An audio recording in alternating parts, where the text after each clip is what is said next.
Thanks everybody for joining us. Let me give a special shout out to our subscribers to Lincoln Square. Lincoln Square has been in existence now for, I don't know, a little over a couple of weeks, I guess. Gotten over 10 million views, incredible number of subscribers. And I just can't thank you enough. And if everybody who's listening here, if you haven't subscribed to Simon Rosenberg's Hopium Chronicles, you should stop whatever you're doing and subscribe and give about 10 of your best friends subscriptions. Um, there's not a lot that I try to read every day, particularly since we're out of college football season, but I always try to read Simon. And the interesting thing to me is I'm always surprised by what Simon writes. I mean, a lot of people, they've got like 4 things to say. I think I would fall in that category. And you could, at a certain point, you can just say, well, number 3, and people get it. Okay. But Simon really is really a force of nature. So thanks for joining us, Simon. Yeah, it's great to be here, Stuart. A lot going on today, but let's start with Cory Booker. How does this feel to you? Is this a big deal? Yeah, I'm so proud of him. I mean, Cory and I have been friends since the first time he ran for office a few years ago, Stuart. You get used to these kinds of lengths of time. They're a little bit humbling. But he did something. Look, we all know, you've been in this business, right? And you can pound and pound and pound away at something, and you don't know when the dam's going to break, or when somebody's going to fall, or the deal gets done, or the message breaks through. You never know, right? You have instincts about when things are going to happen. But what makes this business so remarkable is that you really never know what's going to happen about anything that we're all doing, right?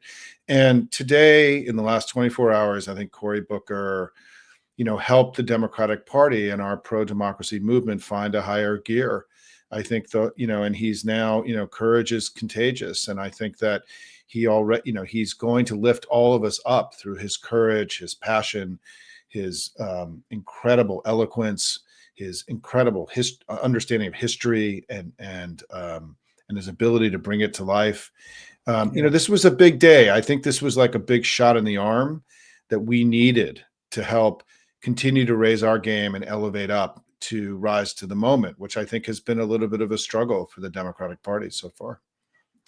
Yeah. So, I mean, I read today where they were starting a war room for Social Security to try to coordinate attacks. Do you have a sense that there's sort of been a shift in the Democrats' perception of how they need to meet this moment? Yeah, I think a couple of things. One is, I think the House Democrats have been much further along. They filed amicus briefs. They set up a task force to counter Trump. They filed amicus briefs in 150 different cases. They are doing daily press conferences, even if we don't see them. They've now done 3 shadow hearings. They've done 2 national town hall meetings with the DNC. They are part of this whole national campaign to do town halls in all 50 states in red districts, and they've already executed many of them. They have ads. They've had ads up in the 23 most vulnerable Republican districts. The DCCC and the House Democrats have been sort of institutionally and structurally, trying out, raising their game, trying new things, for weeks now. And I think what's happening is that with Ken Martin now getting sort of, used to the terrain at the DNC, an incredibly competent and capable DNC chair, I think you're starting to see the Senate now start to really finally sort of institutionally and bureaucratically start to put stuff in motion that's going to really be important. And I think, in addition to this war room around Social Security, my understanding is there's going to be an entire new kind of sophisticated comms operation that's being put into place Senate-wide. And I think that we saw Adam Schiff today, put a hold on Trump's nominee to be the U.S. attorney, but did it, and made the case for why, right? Like, not just I'm doing it to be petulant, like, Tommy Tuberville and what happened under in the last few years, but I think you're now going to see. I really do think, Stuart, if I can just say, I think what I've been writing about at Hopium is that I felt that there's been kind of a vibe shift in Washington in the last couple of weeks. and Trump looks weaker. His polls have come way down. His madness and his ugliness and his danger has become impossible to ignore. You saw last week that Senator Collins, called out the White House for taking money away that was appropriated and raised questions about the legality, not with its propriety, right? But whether or not Trump was breaking the law in a formal letter with a Democrat. We saw your friend Roger Wicker, right, step up and write a letter along with Jack Reed, calling on there to be a DOD IG investigation into one of the greatest security breaches in American history. We've seen just today, we saw Mike Johnson get rolled on a vote that he didn't even probably whip today, and lost a vote on this remote voting thing for mothers. And he got rolled, and he got so spiteful and angry that he sent Congress home for the rest of the week. And so, this dysfunction and danger that we're all aware of, right, that we understand, that we talk about all the time, I think is becoming more and more evident to all, including to Republicans. The ugliness, the danger, the betrayal, that this has come to represent, that Trump is just a bridge too far, whatever the language is. You're seeing more and more Republicans challenging the system, challenging Trump's dominance. And again, should we be writing home about this? No, but we should neither overstate what's happening nor understate it, because these kinds of acts of dissension, little cracks can become big cracks. Little wins can become big wins. You know this in this business, right? You never know. And I think somehow in the last week, all of a sudden in DC, this kind of like, you got to be fucking kidding me.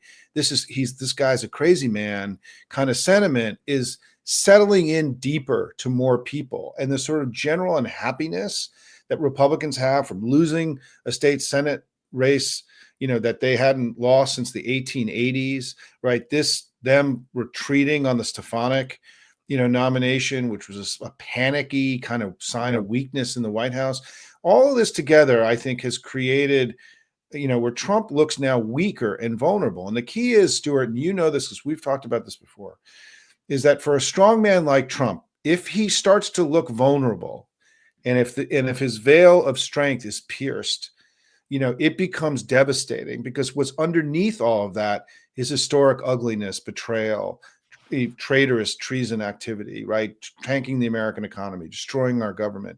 And the line I use is that he's making us poorer, less safe, and less free. And if you take away that strongman thing, and what's left there is, you pull the curtain back from the wizard, you remind everybody the emperor isn't wearing any clothes, whatever that analogy is. What's there is the ugliest thing we've all ever seen in our lifetime. And I think that somehow this sort of his vulnerability, his invincibility has been pierced in the last few weeks. It just means that we have to do what Cory Booker did. We have to raise our game, be louder, go on offense, and take it to these guys aggressively as we can. And remember that we've been beating MAGA in 2018, 2020, 2022, 2023, and in the down ballot races. We didn't win the presidential, but we have been beating them more than they've been beating us. And so we aren't, we have to regain that kind of confidence, I think, that we had, and really go take it to these guys. I think Cory Booker lit a fire underneath all of us today and has done an incredible service to the Republic. So while we're talking, we're going to hit historic margin, right? At 720, is it that Cory Booker will have? I've read that, whether I got that exactly right as I was coming on, but it's soon. He's going to be having given the longest speech in the history of the Senate. The person who holds that record is Strom Thurmond, in a speech where he defended segregation.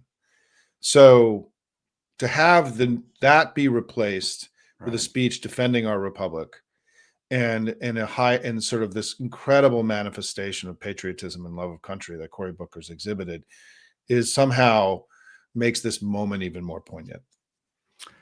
And I just got to ask you, so how much of what Booker is doing is scripted, do you think?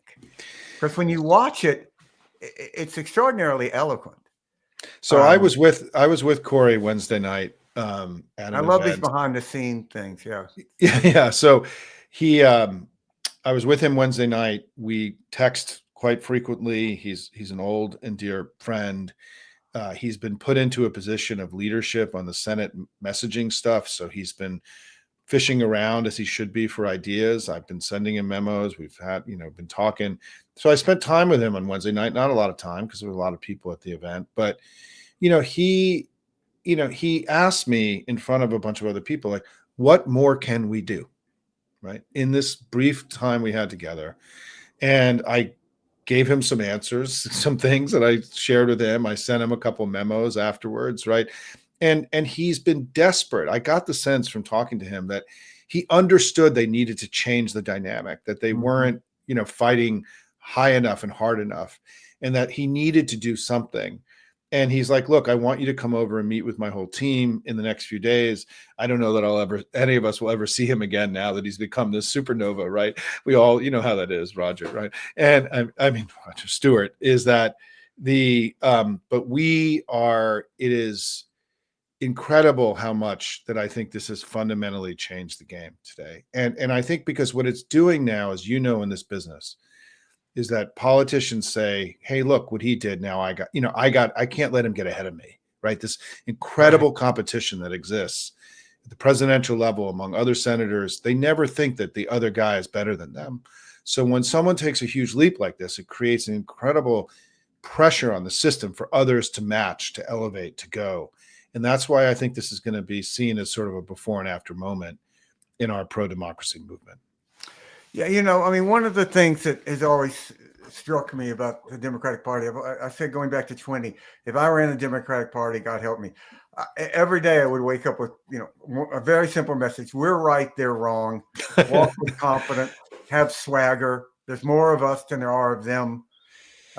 Don't in any way think that we're not going to win.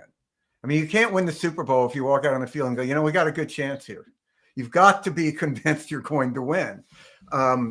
And Democrats are right, Republicans are wrong, and there are more of them than there are of us.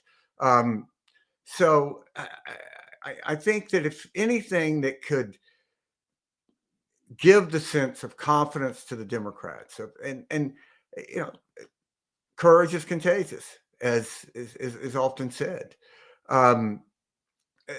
I got to ask you a question that there's no answer to, but what's your vibe on what's going to happen in Wisconsin and Florida?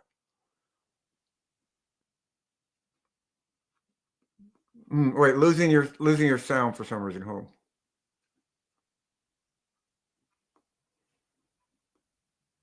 on.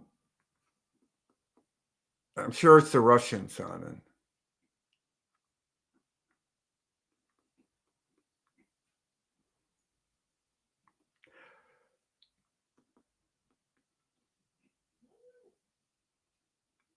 Well, while Simon is trying to figure out what the Russians have done to him, there are two special elections in Florida today.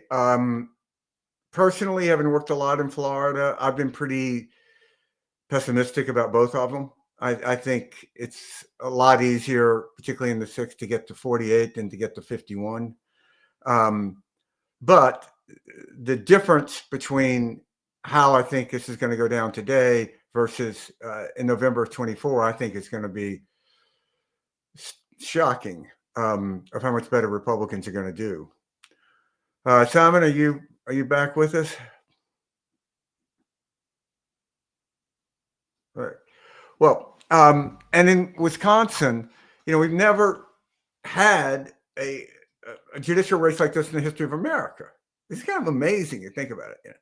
They're going to spend over $90 million, which is just an obscene amount of money to spend in any race.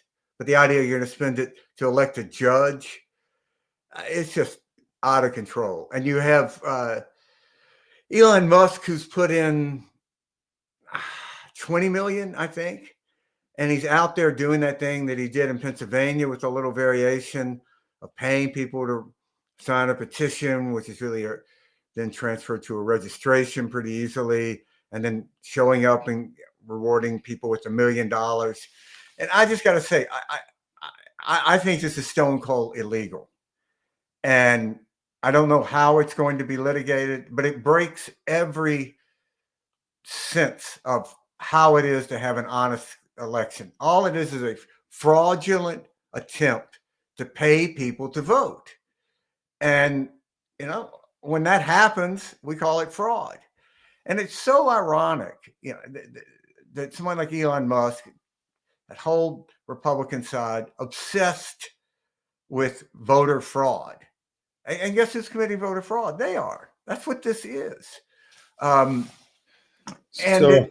So Simon, you're back. Okay. I have no idea what happened. That's all Sorry right. about I that, can say we blame the Stuart. Russians.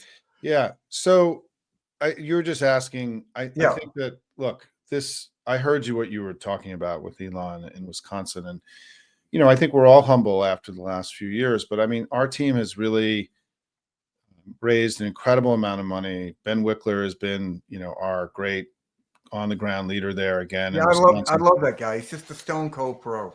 Yeah, no, he's amazing. And Elon, again, they're trying to replicate what they did in 2024. I mean, that spend incredible amounts of money, this vote buying insanity that he's doing.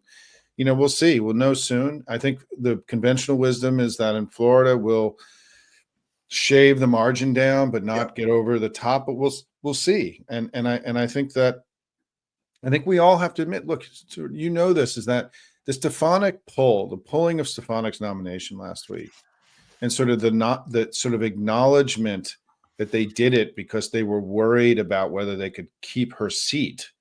And then at the same time, you have Governor Abbott in Texas now basically not scheduling a special election to replace a member who just passed away, meaning that Democrats are going to be one short potentially through the entire cycle. It's not clear. He has apparently the legal capacity to hold that seat open all the way through the election in 2026. We'll see if that's what happens. But this is the kind of gamesmanship that we're seeing, is that they're so worried about the majority that they're basically, in a very illiberal, typically a liberal way, they are preventing a single congressional district for having a representative for almost 2 years over their desperation. So I think you're seeing these signs of weakness and panic on their side. And look, I mean, the polling, I'll just go back to something that, we've talked a lot about polling in our time together, and is that Trump's, descent. The way that I view this is that there are two brand pillars of his that were instrumental into him bringing along the non-MAGA voters, particularly the Hispanic and the young men who came over to him at the end. And they were that two things. One is that with Trump, you'd have a better life, you'd make more money. He was successful. He was around business people that were rich, like Elon Musk. And you made a bet that you were more likely to do well under him and for your family than you were under Kamala. But the other one is this sort of combination that's connected to that, is this idea that he's a businessman who can run things and that he can make things more efficient, that he can get things done. He was pushing all this, we're going to come in with a head of steam and get all these things done. And so I think both of those are in the process of being undermined. I mean, his economic numbers have cratered, and he's in a different place in his relationship to opportunity and have a better life than he's ever been. He's in a worse place in those measures than he's ever been, except during the pandemic. And then the second piece is this question of his competent leadership, being a business guy who can run things. I think the combination of Musk's just unbelievable mess, and importantly, I think what happened last week with this absurdity of the Signal chat, and we learned this afternoon that this national security advisor, Waltz, was not only using Signal, he was actually using Gmail, which is wildly, Signal is insecure. Gmail is like, you might as well post the stuff like on the street, like throw the documents out on the street, right? Yeah. I mean, he's been running the National Security Council on Gmail, right? And, and the thing is that this stuff, like, they all get briefed on this. I mean, they all go through unbelievable counterintelligence briefings, and he's just knowingly doing things that are not legal, not allowed, right? Not that are a violation of the entire kind of apparatus of maintaining secrecy. So I think this other piece of the Trump brand, which is that he runs things well. I saw a private poll that was done by a Democratic group over the weekend, where the concerns, as the pollster said, there is a lot of support for what Musk is doing if you sell it as efficiency. Right. But what's happening is that it's, for many voters, it's starting to become reckless and dangerous and a mess. And it's moving, right? As you know, these things move and they change over time. And this thing is on a journey to a place where all of a sudden this sort of second pillar of Trump's brand is starting to get undermined in a way that, is going to make, in my view, his coalition, his 2024 coalition, has already started to unravel. And in some of the polls, the most dramatic decline has been with Hispanic voters, which has going to have a huge potential impact in the midterm elections. Yeah. I think one of the hardest things to get back in politics is the image of competence, because I just remember so well in Bush world what Katrina did to Bush, and you saw it with Afghanistan with Biden, because it's sort of like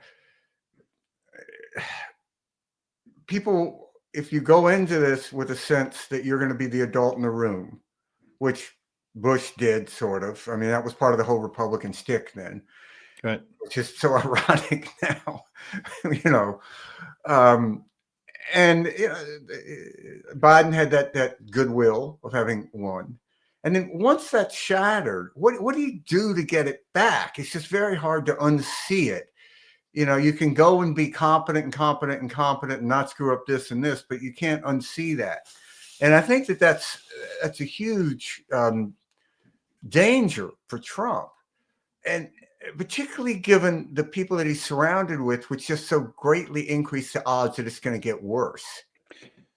The signal I said, in the Romney campaign, for some reasons I never really understood, the FBI became convinced that the Chinese were reading our Gmail and our mail, and one weekend, a whole FBI team showed up at headquarters in Boston and completely redid the servers. They put everything, and they said, don't talk about anything confidential in email, because they're going to try to get this and then maybe broker it, do whatever, which of course we did for about 48 hours. And we just, I can't deal with this.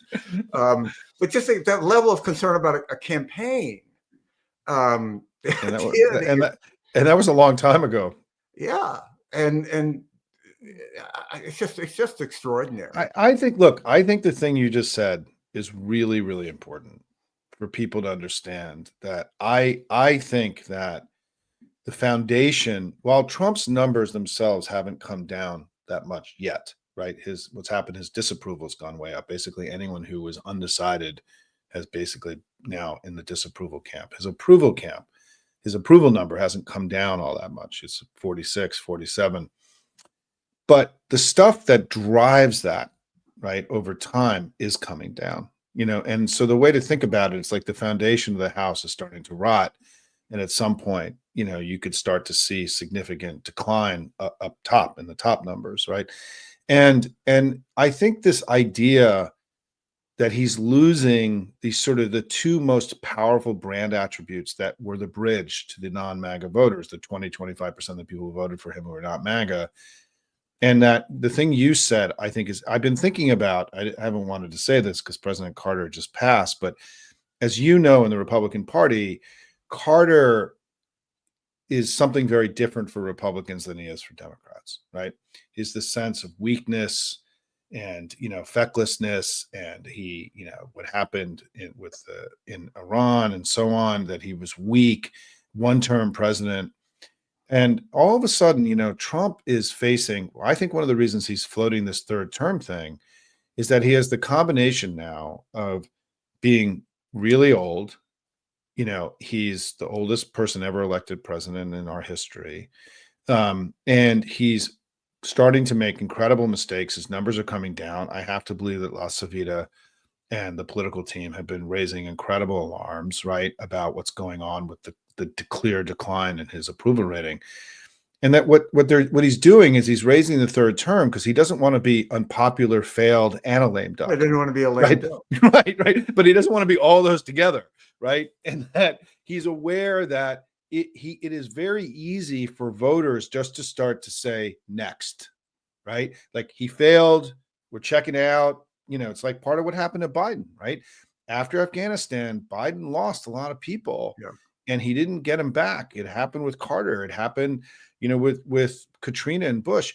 Trump, I think, is already basically there, right? And it's just in its early stage, and it has to play out. And I think they have to be worried that a majority of the country is just going to basically say, next, right? I'm done with this guy. It's like it's over. He's a failure, and particularly because he lied about his central promise in the campaign, which was that he was going to lower prices.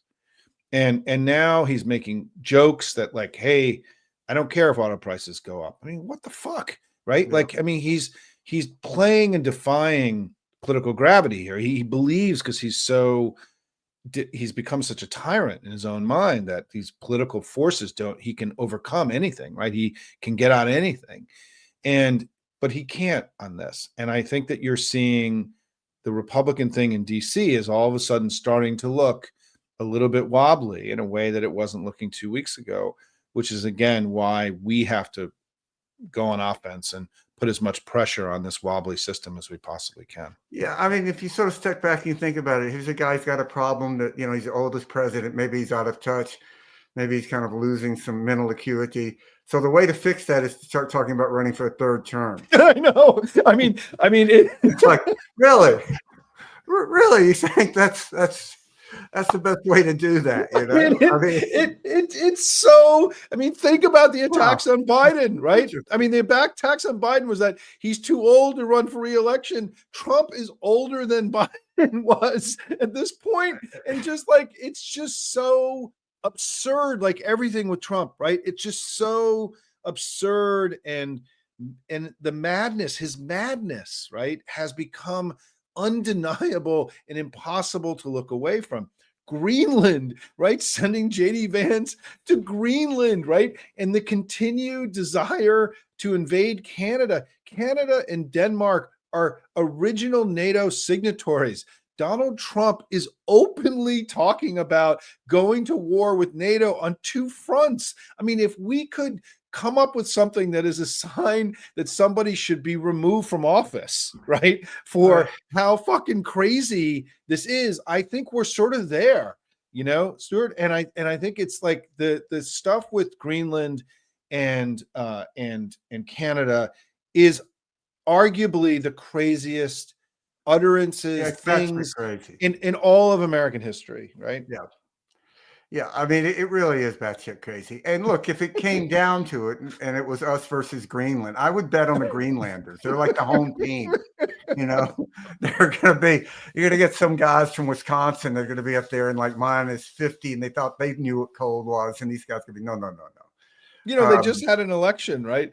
And the pro-American party didn't get enough votes to get any seats in Parliament, right? I mean, it was like, and any of us who know Canadians and know people in Canada know what's going on with the American brand in Canada. And the thing is, what is going to start happening? I mean, somebody had a poll about this, but I mean, this is going to start. American business leaders should start getting very, very, very concerned about the global markets for their products starting to be Tesla'd, right?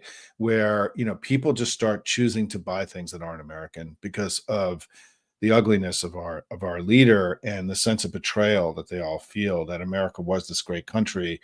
And also for the countries that are seeing large numbers of their immigrants, sent back in ways that are violent and are inhumane. I mean, the story today that I think there was so much news today, but the story today that was in some ways the most remarkable story was that the U.S. government in court filings yesterday admitted that one of the men sent to the prison in El Salvador was not a gang member, was actually had protected status, meaning that he was legally not allowed to be removed from the country under court order.